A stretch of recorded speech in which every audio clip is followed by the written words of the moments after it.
tiene la panza de Pacho Donner, no tiene la plata de Felipe Piña, está más vivo que Félix Luna. ¡Un cacho de cultura, viejo! Historia en Toco y Me Voy con Juancho Granero.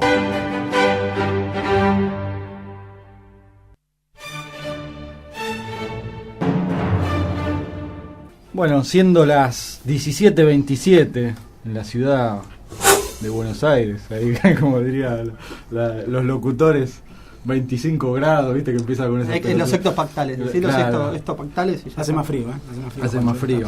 Bueno, tenemos el gusto de presentar a un amigo, un compañero, porque etimológicamente compañero es el que comparte el pan y el vino, así que tenemos entre nosotros al querido Daniel Arnedo que viene a charlar con nosotros sobre la Revolución Francesa. Y un poco para meternos en tema, Dani, digamos, partiendo de la base de la actualidad, ¿vos qué crees que sigue vigente de este legado, digamos, de la Revolución Francesa? ¿Por qué estamos todavía hablando de la Revolución Francesa? Pregunta difícil si las hay, pero... Ante todo, buenas tardes y muchas gracias por hacerme sentir como en su casa.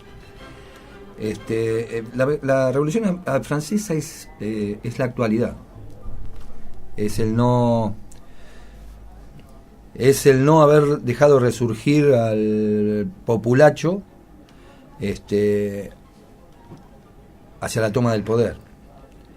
Revolución Francesa tenemos todos los días, porque una de las comparaciones más cercanas nuestras fue el 2001. En 1789 encontrabas a los burgueses altos, a la alta burguesía, a la baja burguesía, y al populacho luchando por algo. En el 2001 nosotros teníamos piqueteros buscando trabajo y caceroleros resguardando sus propiedades financieras. Recuerdo el cántico, ¿no? Piquete y cacerola, la lucha es una sola. Sí. Qué lejano que parece hoy, ¿no? Sin embargo, es una de las cualidades que se dieron en esta revolución, que es la revolución de las revoluciones. No por nada la historiografía lo marca como el término de una edad, el comienzo de otra. Termina la edad moderna y empieza la edad contemporánea. Y un político muy importante francés del siglo XIX, Alexis de Tocqueville, un hombre que admirado por nuestros amigos Sarmiento y Alberdi,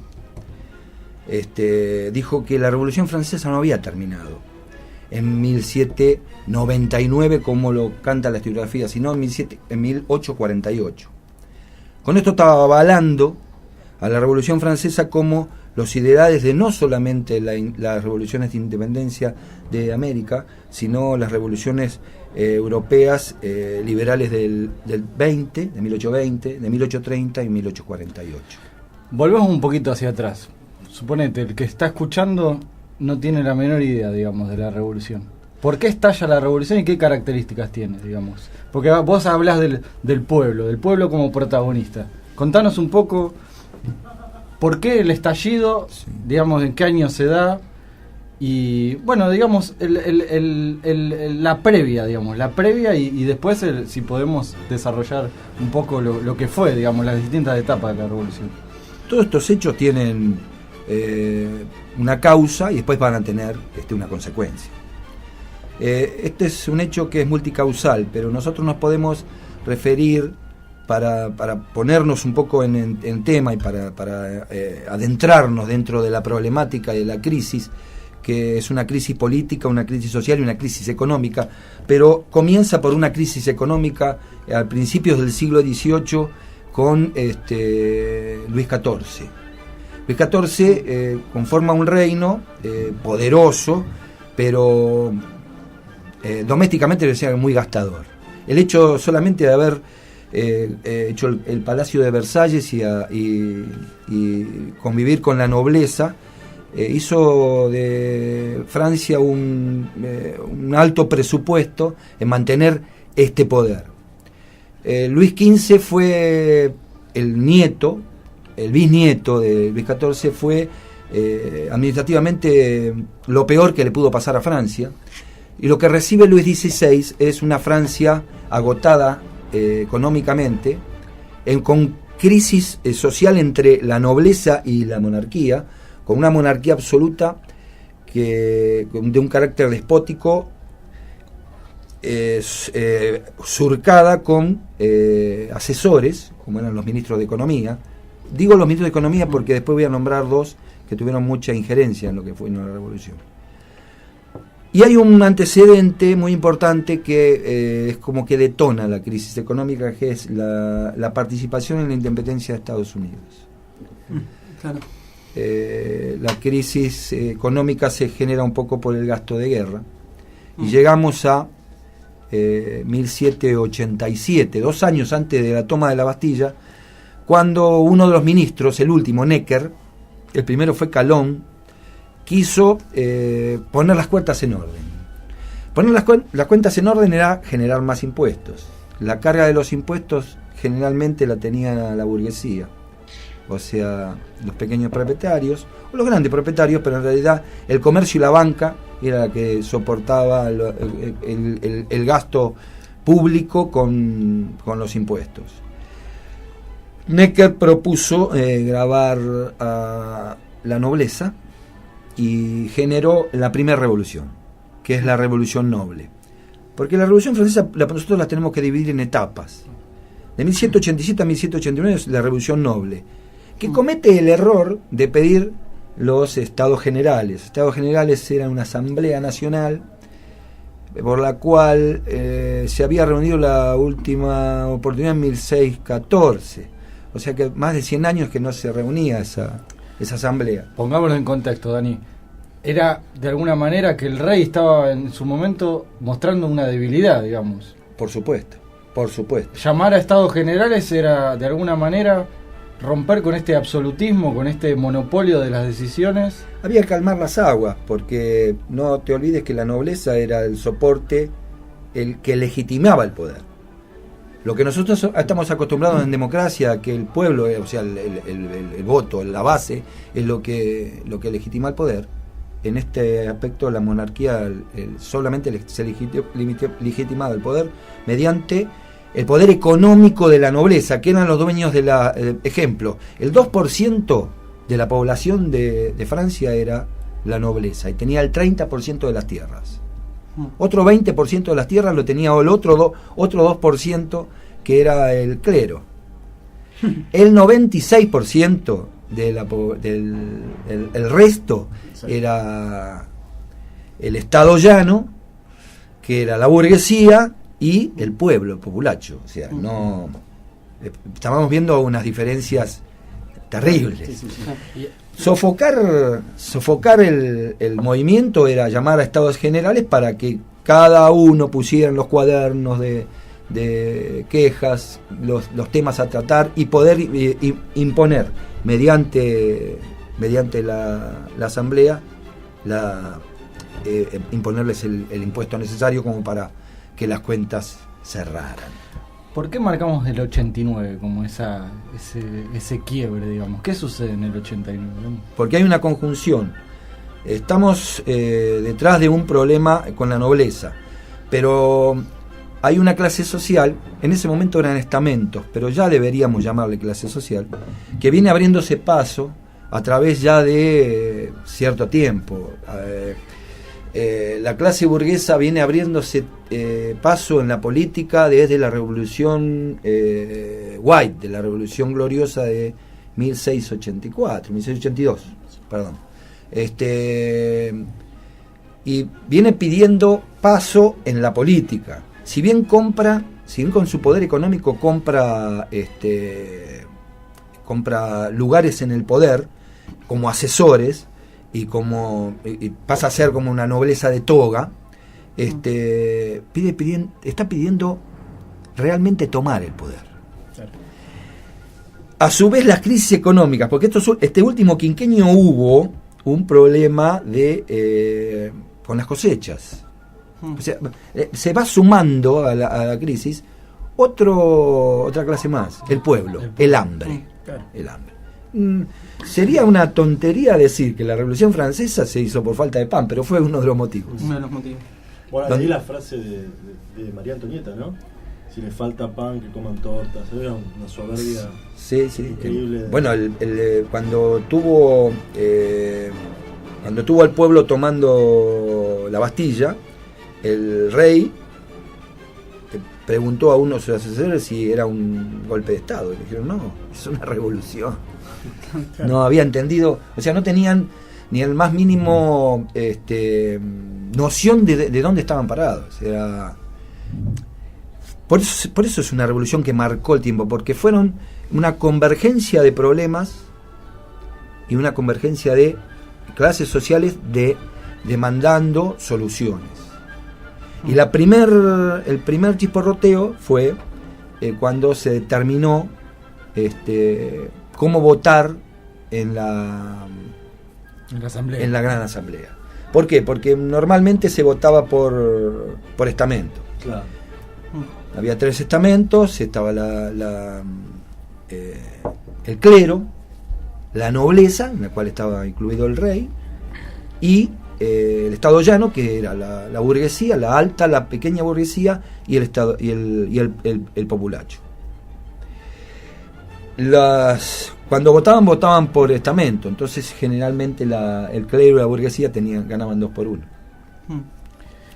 La burguesía pidió votar por cabeza. Entonces, para ponernos en situación, tenemos hasta se podría hacer un paralelismo con lo que acaba de decir Patricio en la introducción, el palacio y la calle, ¿no? Teníamos la asamblea, ¿y qué teníamos en la calle? ¿Qué estaba pasando, Dani, ahí en la calle? En la calle se estaba gestando un nuevo poder que no va a ser, o sea, va a ser utilizado en 3 hechos muy importantes que hay dentro de la revolución, que ocurren en el 89, la toma de la Bastilla, en el 91, que es la toma del Palacio de las Tullerías, y en el 92, cuando determinan, con la toma de la Convención, determinan que el poder pase a la parte de la burguesía de izquierda, llamémosle, a la burguesía revolucionaria. Ese populacho, o sea, representado por los famosos sans-culottes, simplemente sin culotes, o sea, no tenían, ellos usaban pantalones, se identificaban por pantalón, una camisola y un gorro rojo, el famoso gorro frigio, que eran artesanos, campesinos, había una pequeña proletarización, eran pequeños proletarios, se trabajaba en pequeñas industrias, todas manejadas por gremios, en base a artesanías. Ese poder se fue gestando y fue tomando cada vez más poder cuando París se divide en 48 secciones. Entonces empieza a haber una representación popular en el poder en París. Eso era lo que te quería preguntar, ¿no? Y en las afueras de Francia, ¿qué pasaba en este momento? Y el campesinado estaba dividido. El problema del campesinado se enfrentó a la revolución cuando el Estado, cuando la República separó a la Iglesia del Estado mismo y pero hizo un proceso de descristianización. Entonces el campesino se enfrentó a la revolución. Hubo una revuelta muy grande en lo que se llamó la Vendée, que fue sofocada. O sea, el problema del tercer periodo de la Revolución Francesa, o sea, de la República, fue que tenía 2 frentes, porque hay algo muy importante en el medio, por eso este tema es muy largo, que es la guerra. Porque las monarquías limítrofes, digamos, o sea, que tenían una relación hasta de parentesco con la de Francia, María Antonieta era austríaca. Claro. Austria y Prusia, temiendo de que se expandiera la ideología de la caída de las monarquías, pretenden invadir Francia para liberar al rey. Uno de los problemas que tuvo el rey fue que jugaron un poco a este enfrentamiento, porque sabían o presumían que Francia iba a ser vencida, o sea, iba a entregar a su pueblo para que fueran restituidos. Si tenemos que hacer una cronología de hechos significativos, no sé, por decirlo de algún modo, la Declaración de los Derechos del Hombre, ¿qué hechos tendríamos que destacar? Lo más significativo de la Revolución Francesa, que es lo que lo marcamos en la actualidad, es que la creación de la República y la participación universal en la política. Hasta se llegó a la absolución total de la esclavitud en Centroamérica, en el Caribe. Después Napoleón la volvió a restituir, ¿no? Y la participación popular, que, y este es el motivo de mi tesis, es descubrir por qué cayó este gobierno. Claro. ¿Por qué sí habían tomado el poder y por qué si ya estaba apagado el fuego de la reacción y de la burguesía, de la alta burguesía moderada, la cual era más reaccionaria que revolucionaria? ¿El por qué? Y porque la soledad del poder se fue distanciando el poder en manos de los jacobinos, y en este caso tengo que nombrar a una sola persona, que es Robespierre. Se fue alejando del poder popular, y sencillamente se fue sacando de encima todo aquel que podría llegar a hacerle sombra. El primero que le podía haber hecho sombra fue Marat, y no lo guillotinó él, sino fue muerto en venganza por la muerte de los girondinos, porque los girondinos son sacados de la convención y después guillotinados por traición a la patria. Y una girondina, Charlotte Corday, terminó con Marat, que era uno de los principales agitadores de la revolución, mediante el periódico El Amigo del Pueblo, el cual era leído en forma en forma de grupal, porque el populacho no todo sabía leer, no tenía acceso a la lectura, era leído en forma grupal, y fue uno de los que avivó la revolución. El otro era también Hebert, René Hebert, el cual también su diario el periódico era El Padre Duchesne, también agitador y de ultra izquierda. Pertenecía a la Comuna de París y fue guillotinado por Robespierre.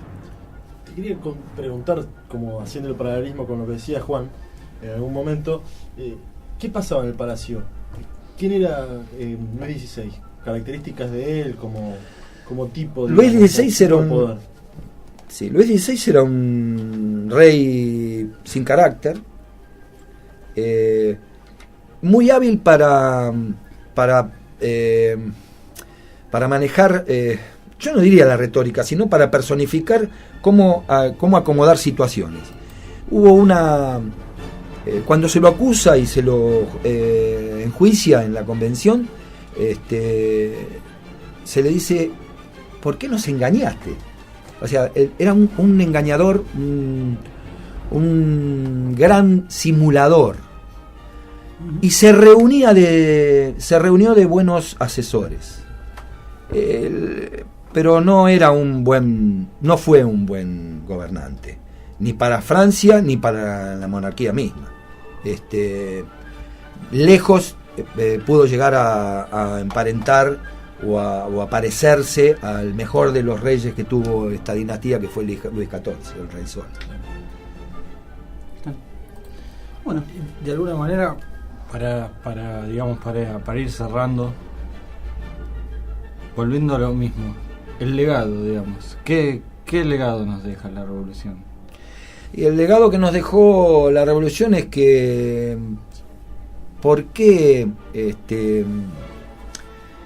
el abandono de las clases populares tiene algún motivo que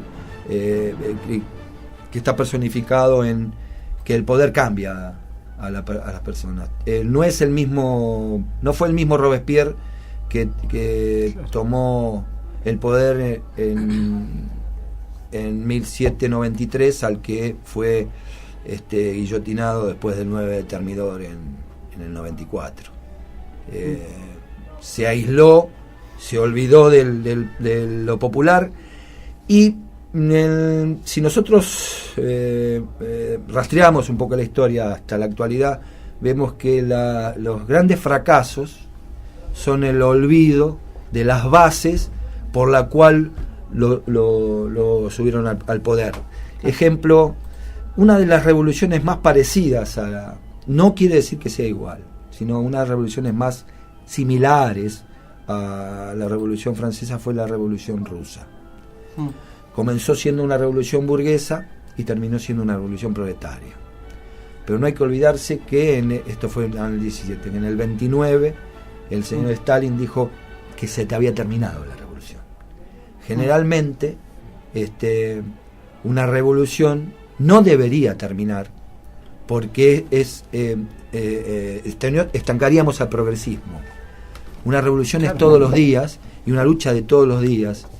Esto lo podemos ver en la actualidad con una revolución que lleva 50 años y todavía están esperando los amigos del norte que quiebre, se entregue y sigue parada, Sí. ¿no? Como es la cubana.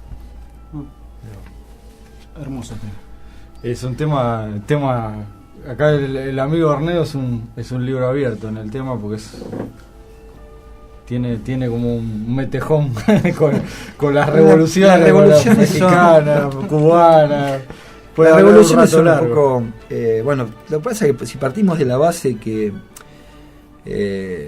todo cambio produce crisis, un paradigma que supera a otro, momento de crisis, momento de violencia. Generalmente no por eso tenemos que llamar que personificar a las revoluciones como violentas, pero sí en los momentos de crisis. Y las revoluciones es como comparar el motor de la historia, como decía don Carlos, que la lucha de clases, Sí. porque en realidad los paradigmas se cambian por lucha de clases, o sea, y hay mucho de razón en tanto y en cuanto hay contadas con los dedos de una mano, hay guerras por el honor. Las guerras generalmente son por dominación.